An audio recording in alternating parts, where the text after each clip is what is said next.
भोजपुरी एकता मंच के संयोजक कैलाश यादव जी हमारे साथ हैं और पूरे प्रदेश में इस बात को लेकर उबाल है कि मुख्यमंत्री ने कहा है कि बिहारी, भोजपुरी और मगही जो है वो डोमिनेटिंग नेचर के होते हैं, साथ ही साथ झारखंड का बिहारीकरण नहीं होने देंगे।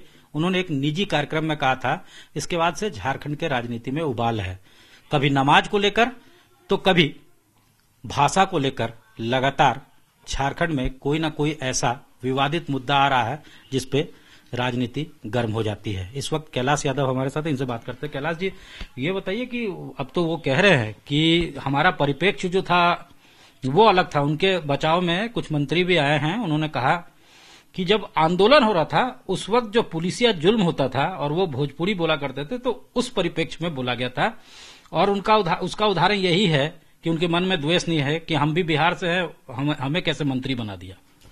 देखिए, ये बहुत ही अफसोस और निंदनीय भी है कि हेमंत सोरेन जैसा ऊर्जावान साथी जो भी मुख्यमंत्री हैं, लोगों की बहुत उम्मीदें थी और ये भूल गए कि इनका भी जन्म जो है कि बिहार मिट्टी से ही हुआ है।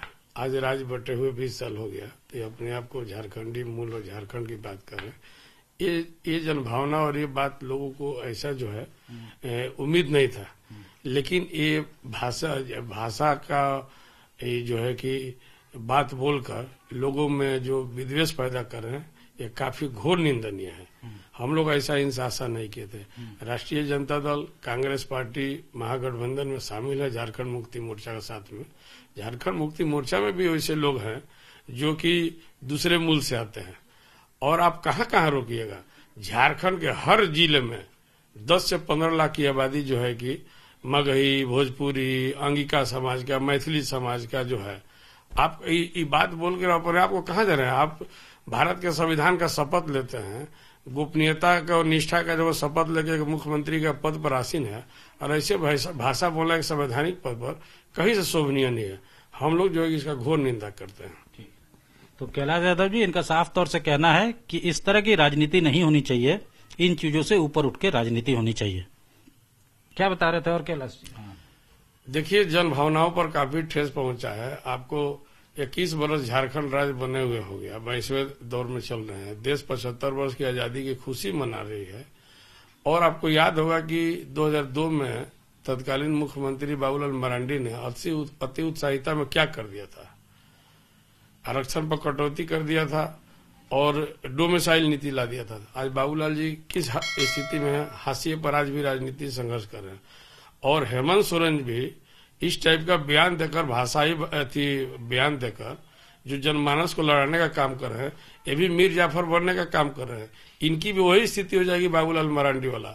ये नौजवान है, ऊर्जावान है, इस चीज को समझें और अपने भाषा पर संयम रखे। गठबंधन की सरकार है और हम लोग की बहुत बड़ी भूमिका रही है इनको आज इस चेयर पर बैठाने के लिए। अगर ये बात रहेगी तो जो है कि अब इनको सपना हो जाएगा, 14 साल के वनवास में इनका जाना तय हो जाएगा।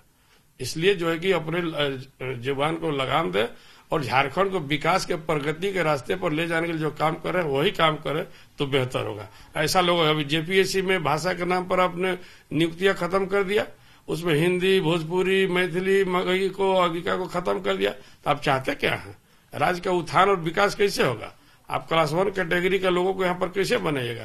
तो ये आपकी ओछी मानसिकता को जो है कि बदलना पड़ेगा और सकारात्मक दृष्टिकोण से राजनीति करना पड़ेगा। झारखंड में भाषा पे छिड़ा विवाद थमने का नाम नहीं ले रहा है। इस वक्त झारखंड मैथिली मंच के अध्यक्ष मनोज मिश्रा हमारे साथ हैं, इनसे सीधे बातचीत करते हैं।